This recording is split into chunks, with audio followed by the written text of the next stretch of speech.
Prej disa javësh, Ujësisë Kanalizime Tiranë ka qenë në qendër të vëmendjes publike për shkak të tenderit të ri që bën vlerësimin mendor të punonjësve të kësaj ndërmarrje publike. Praktikisht, ndoshta për herë të parë në Shqipëri organizohet një tender nga drejtuesi i ujësisë për të bërë vlerësimin mendor të punonjësve të vet. Është e paqartë se cila është arsyeja që bëhet një tender i tillë, por që kemi në plan të parë shkarjen e mundshme të autoritetit drejtuesit të ujësisë. Kjo duket që nga larg. Administratori i ri i emëruar në detyrë në fillim të vitit 2026, Flowers Shoshi ka ardhur në këtë pozicion duke qenë titullari i mëparshëm i Agjencisë Kombëtare të Ujësisë Kanalizimeve. Shpallja e tenderit të ri ka sjell pasigurinë në radhët e punonjësve të ujësisë. Në kushtet e anonimatit për media 60, këta të fundit shprehen se ky tender mund të jetë një mënyrë për të larguar nga puna punonjës aktual për të zëvendësuar me personel të afërt nga administratori Shoshi apo edhe për të bërë ulje në detyrë. Intuita e tyre nuk qëndron larg kësaj teze, sepse vetë kushtet për të fituar tenderin ngrin shumë pikpyetje për domosdoshmërinë dhe qëllimin e kësaj kontrate publike. Drejtuesi Flowers Shoshi ka hapur një tender që në pamje të parë duket si konsulencë për riorganizimin e administratës, por dokumentet tregojnë se projekti shkon shumë më tej se hartimi i një organigrame të re.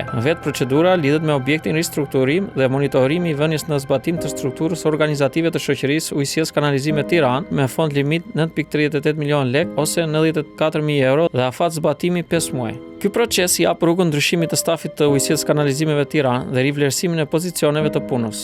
Dokumentet parashikojnë mundësi për rekrutim të profileve të reja, por nuk përcaktojnë nëse numri total i punonjësve do të rritet apo do të ulet. Ristrukturimi mund të sjellë lëvizje, ripozicionime, rekrutime dhe potencialisht shkurtime, por kontrata nuk jep një numër të paracaktuar vendesh pune që do të shtohen apo hiqen. Në dokumentet e tenderit UKT e thot vetë se projekti nuk është një shërbim i zakonshëm konsulencë. Ujësia ka 26 njësi dhe 1347 punonjës, ndërsa kompania që do të marrë kontratën duhet të analizojë proceset organizative, funksionet, rolet, linjat e raportimit dhe më pas të hartoj strukturën e re, planin e implementimit dhe mekanizmin e monitorimit të saj. Kjo është pika ku tenderit bëhet më interesant, sepse UKT-ja nuk kërkon vetëm analiza mbi numrin e drejtorive apo ndarjen e përgjegjësive, por edhe të dhëna individuale për staf. Dokumentet parashikojnë përdorimin e listës së punonjësve, pozicioneve, nivelit hierarkik, arsimit, eksperiencës, certifikimeve dhe vjetërsisë në punë, me qëllim vlerësimin e përputhshmërisë së burimeve njerëzore ekzistuese me strukturën e re që do të propozohet. Në të njëjtin dokument thuhet se kjo analizë duhet të identifikojë edhe nevojat për trajnim ose rekrutim për profilet që do të preken. Pra, dokumentet tregojnë qartë se tenderi prek drejt për drejt njerëzit që sot punojnë në UKT.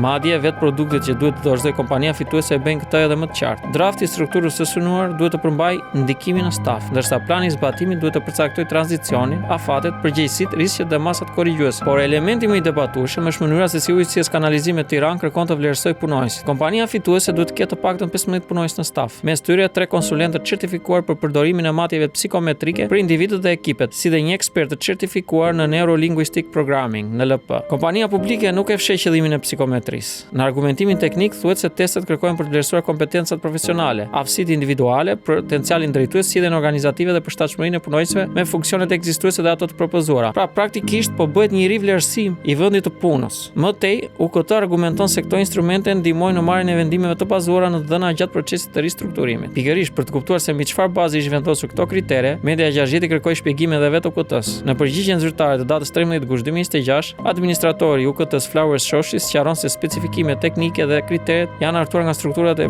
përgjegjëse të shoqërisë publike, mbi bazën e kërkesave të njësisë kërkuese, ndërsa dokumentet e tenderit janë miratuar nga vetë ai, administratori. Për kërkesën e ekspertëve certifikuar, UKT mbështetet te ligji për prokurimin publik dhe argumenton se kriteret lidhen me analizën organizative, vlerësimin e kompetencave profesionale dhe mbështetjen e procesit të ristrukturimit. Por përgjigjja nuk sqaron se çfarë lloj certifikimi psikometrik konsiderohet i vlefshëm. UKT sqaron se do të pranohen certifikata të lëshuara nga organizma certifikues kompetent, vendas ose të huaj, dhe se vlefshmërinë e tyre do ta vlerësojë komisioni i vlerësimit të ofertave. Nuk jep emrat e organizmave certifikues, standardi që duhet të plotësojë certifikata apo në një listë instrumenteve psikometrike që mund të përdoren. Edhe më paqartë është përgjigjja për analizën e tregut. Media 60 kërkoi kopjen e analizës dhe numrin e kompanive që rezultonin se mund të plotësonin kriteret. Por Ujësia pranon se analiza e tregut është shkruar, por refuzon ta vendosë në dispozicion duke cilësuar dokumentacion të brendshëm përgatitor dhe thotë se nuk disponon një listë apo regjistër të kompanive që plotësojnë kriteret. Media 60 e pyeti UKT-n edhe për çështjen më të rëndësishme, sa punonjës do të nënshtrojnë vlerësimin dhe për çfarë do të përdoren rezultatet. Përgjigjja është e përgjithshme. UKT deklaron se vlerësimi i personelit do të kryhet në përputhje me objektin dhe metodologjinë e kontratës, sipas nevojave të shoqërisë publike, dhe se rezultatet do të shërbejnë ekskluzivisht për realizimin e objektit të kontratës. Pra, që ta kemi të qartë, UKT nuk jep një numër punonjësish që do të testojnë dhe më e rëndësishmja nuk sqaron se çfarë do të thotë praktikisht përdorimi i rezultateve për realizimin e objektit të kontratës. Përderisa vjet objekti i kontratës përfshin ristrukturimin, vlerësimin e kompetencave dhe përshtatshmërinë me funksionet ekzistuese të propozuara, mbetet pa përgjigje nëse një rezultat negativ mund të ndikojë në transferimin, ripozicionimin apo vijimin e marrëdhënies së punës. Për këtë arsye, media e Gjergjit u drejtua edhe urdhrit të psikologut për të kuptuar se kush ka të drejtë të administrojë dhe interpretojë teste të tilla. Por përgjigjja e urdhrit të psikologut krijon një problem jo të vogël për kriteret e tendrit. Urdhri sqaron se në Shqipëri nuk ekziston një titull profesional i rregulluar me emërtimin ekspert psikometrik, dhe se administrimi dhe interpretimi i testeve psikometrike janë pjesë e ushtrimit të profesionit të psikologut. Pra praktikisht, nëse në tender është vendosur që kompania do jetë vendase ose e huaj, tregon që nuk ka një qartësi nga ana e ujësiesit për të realizuar këtë tender. Urdhri shkon edhe më tej, duke sqaruar se trajnimet apo certifikimet për përdorimin e instrumenteve të veçanta psikometrike nuk zëvendësojnë kualifikimin bazë si psikolog apo licencën profesionale. Ky sqarim e vendos kriterin e OKT-s në një pozicion të dyshim. Tendri kërkon 3 konsulentë të certifikuar për përdorimin e matjeve psikometrike, por nuk rezulton të kërkojnë në mënyrë të qartë që këta persona të jenë edhe psikolog të licencuar. Pra, dokumentet e tendrit kërkojnë certifikatën për përdorimin e testit, ndërsa urdhri i psikologut thotë se vetë certifikata nuk mjafton dhe nuk zëvendëson profesionin e rregulluar dhe licencë. Po kështu, nuk ka një numër të vendeve të punës që parashikohet të hiqen apo të shtohen. Dokumentet tregojnë se ndikimi në staf është një nga produktet që kompania private duhet të analizojë, ndërsa rekrutimi i profileve të reja përmendet si mundësi konkrete. Për të kuptuar se çfarë peshë mund të ketë një test i tillë në marrëdhëniet e punës, media Gjergjit u drejtua edhe komisionit për mbikëqyrjen e shërbimit civil. Përgjigjja e institucionit vendos një konflikt të rëndësishëm juridik, pasi ujësieci nuk përfshihet në fushën e ligjit për nënpunësi civil. Ndaj komisioneri nuk ka kompetenca mbi procedurën e prokurimit dhe rregullat e shërbimit civil nuk zbatohen drejt për drejt mbi punonjësit e ujësiesit. Megjithatë, përgjigjja e komisionerit është interesante si standard krahasues. Sipas komisionerit, për nënpunësit civil kur aftësia e një personi për të kryer detyrën vihet në diskutim për arsye shëndetësore, ligji nuk e lidh transferimin apo lirimin me një test privat administruar nga një kompani konsulencë. Por tendri është ndryshuar edhe gjatë rrugës. UKT ka publikuar një njoftim për ndryshimin e dokumenteve pas monitorimit të Agjencisë së Prokurimit Publik. Pra, APP-ja ka ndërhyrë. Kriteri për 3 konsulentë psikometrik dhe ekspert në LP ka mbetur në procedurë. Është ndryshuar vetëm periudha për të cilën kërkohet listë pagesa e stafit. Në fakt, këtu qëndron thelbi i çështjes. Ujësies ka analizimin në drejtimin e Flauës Shorshit, por shpenzon rreth 9.4 milion lekë për një proces që do të analizojë strukturën dhe administratën e UKT-s. Në bazë të këtij procesi do të ndërtohet një model i ri organizativ dhe do të përdoren edhe matje psikometrike për të vlerësuar se sa përputhet personeli me rolet e sotme dhe ato të ardhshme. Por teksa tendri përshkruan me detaj instrumentet e vlerësimit, ekspertët, fazat e raportit që do të prodhohen, nuk tregon gjën më të rëndësishme për punonjësit. Çfarë pasojë konkrete do të ketë një rezultat negativ në testimin psikometrik dhe kush do të marrë vendimin përfundimtar mbi fatin e punonjësve. Përgjigjja e UKT-s nuk e zgjidh këtë pikë. Përkundrazi,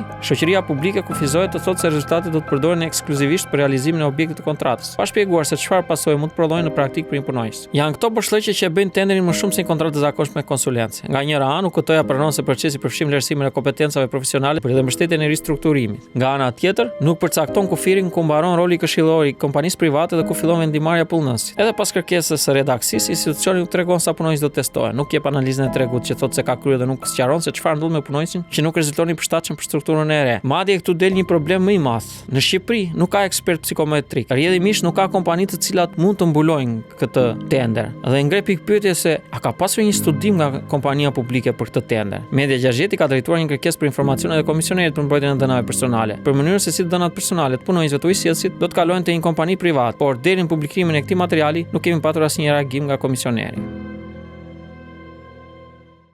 Ju pëlqeu kjo video? Atëherë bashkohuni me ne.